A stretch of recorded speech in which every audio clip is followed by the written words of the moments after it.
9 న్యూస్కు స్వాగతం. నేటి వార్తలు.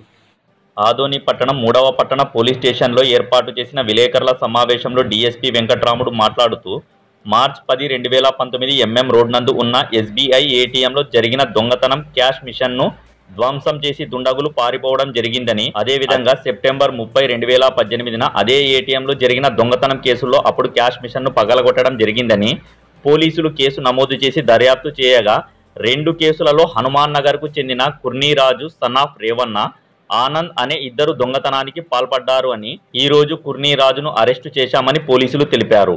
జల్సాలకు అలవాటు పడి దొంగతనాలకు పాల్పడుతున్నారని, అటువంటి వారిపై గట్టి నిఘా ఏర్పాటు చేశామని అన్నారు.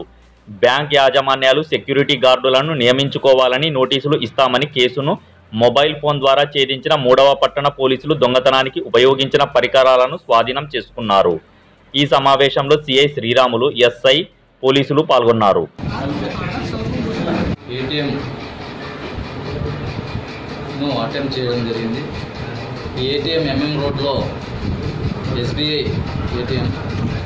ఈ ఎస్బీఐ ఏటీఎంను కొందరు దుండగులు పగలగొట్టి అందులో డబ్బులు తీసుకోవడానికి ప్రయత్నించారు. అక్కడ ఉన్నటువంటి సీసీ కెమెరాలు, తర్వాత మిగిలిన సామాగ్రిని కూడా ధ్వంసం చేయడం జరిగింది. దానిపైన టీటౌన్ పోలీస్ స్టేషన్లో కేసు కట్టి దర్యాప్తు చేయడం జరిగింది. అందులో ముద్దాయిగా ఉన్నటువంటి కుర్నీరాజు సన్నాఫ్ రేవన్న హనుమాన్ నగర్కి చెందిన వ్యక్తి, తన ఆదోని పట్టణం. ఇతన్ని ఈరోజు అరెస్ట్ చేయడం జరిగింది. అయితే విచారణలో మనకి 30/9/2018 నాడు కూడా సేమ్ ఏటీఎం ఎంఎం రోడ్లో ఉన్నటువంటి ఎస్బీఐ ఏటీఎంను అప్పుడు కూడా అటెంప్ట్ చేసి అందులో ఉన్న డబ్బుల్ని తీసుకుపోవడానికి ప్రయత్నం చేయడం జరిగింది. అది కూడా మనకి నేరము డిటెక్ట్ కాలేదు.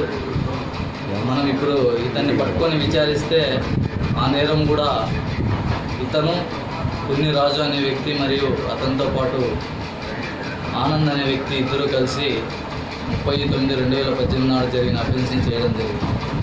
అయితే 10/11 ఈ నెల జరిగిన అఫెన్స్ను 10-11 మధ్యరాత్రి ఈ నెల జరిగిన అఫెన్స్ని ఇతను ఒక్కడే చేయడం జరిగింది, కుర్నీరాజు అనే వ్యక్తి. ఈ కుర్నీరాజు అనే వ్యక్తి గతంలో మనం టౌన్ పోలీస్ స్టేషన్ లిమిట్స్లో జరిగినటువంటి కంచి శారీస్లో జరిగిన డెప్ట్ కేసులో కూడా ఇతను ముద్దాయిగా ఉన్నాడు. ఈ ఆనంద్ అనే వ్యక్తి కూడా ఇద్దరు ముద్దాయిగా ఉన్నారు.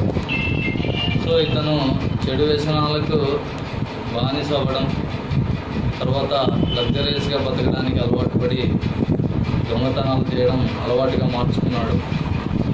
సో ఇతని పైన మేము నిఘా ఉంచడం అయినది. ఫర్దర్గా ఇటువంటి అఫెన్సెస్ జరగకుండా ఇతని పైన గట్టిగా నిఘా ఉంచి షీట్ ఓపెన్ చేయడం జరిగింది. సార్ 2 సార్లు చోరీ నగదు లేదండి, 2 సార్లు అటెంప్టే జరిగింది.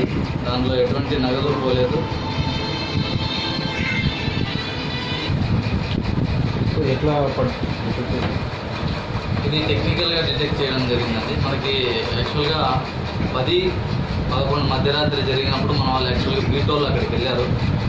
బీటోళ్ళు అక్కడ ఇతను అఫెన్స్ చేస్తున్నప్పుడే మన వాళ్ళు ఐడెంటిఫై చేయడం జరిగింది లోపల.